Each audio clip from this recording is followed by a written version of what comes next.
Despite your newfound ability to quickly process each email, you might still get a lot of emails. 300 emails per day are not uncommon these days. Although most of it is spam and irrelevant, there are many important ones that you need to attend to. In the bestseller A World Without Email, the author Cal Newport urges us to go beyond just email. To reduce the amount of emails you receive, you have to ask what underlying process this email serves. Then you have to ask if there's a better way to achieve the same results without all these emails. In other words, you have to know the purpose of each email and whether you can achieve it in a better way. So here are some examples of email usages and how to replace them. The first one is meeting scheduling, like you message back and forth, are you available this time or that time?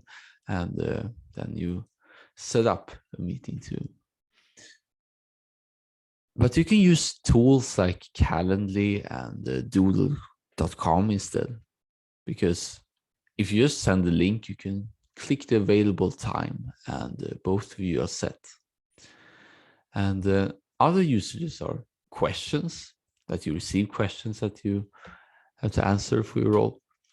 And there is an unspoken rule to be available all times and answer them, but Cal Newport argues that people want clarity, not necessarily accessibility.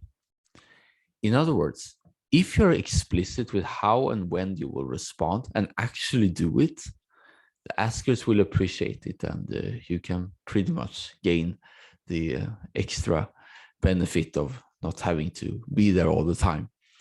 Now you can use other solutions, for instance, FAQs, frequently asked questions, or implementing recurring meetings or office hours, particularly if you are in a managing role. Another example of email usage is also to get repeating work done.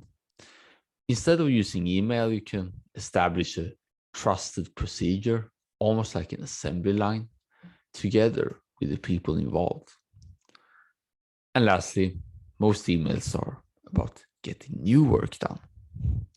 Taskboard software and project management tools like Notion, ClickUp, Trello, and Asana, links in the article, are great alternatives to ensure that these projects are on track. And the added benefits are also the work in progress transparency. You can also use the software itself to communicate about some clarifications about the important steps for the milestone. So that was 4 examples, but if you get the underlying idea that you have to ask what underlying purpose it is, if you do that for each email, you will sooner or later find a significant drop in incoming emails, almost like a physical mailbox. So if you want and can reduce email, you should do the following step by step. For each email you receive, find out the purpose by asking one of the following questions. 1, is this information or some kind of newsletter that I no longer need? If so, unsubscribe. Or is it all about setting one more meeting? Consider using Calendly or Doodle instead to reduce back and forth. Or is this an important question from someone? Consider office hours or recurring meetings when you're available for a quick chat, either daily or weekly. And if the question is common, add as an FAQ. Is this something we do that repeats? If so, discuss with your people about how you can systematize it. If everyone feels listened to, the solution will receive buy-in from everyone. Is this something we do that is new? That's another question.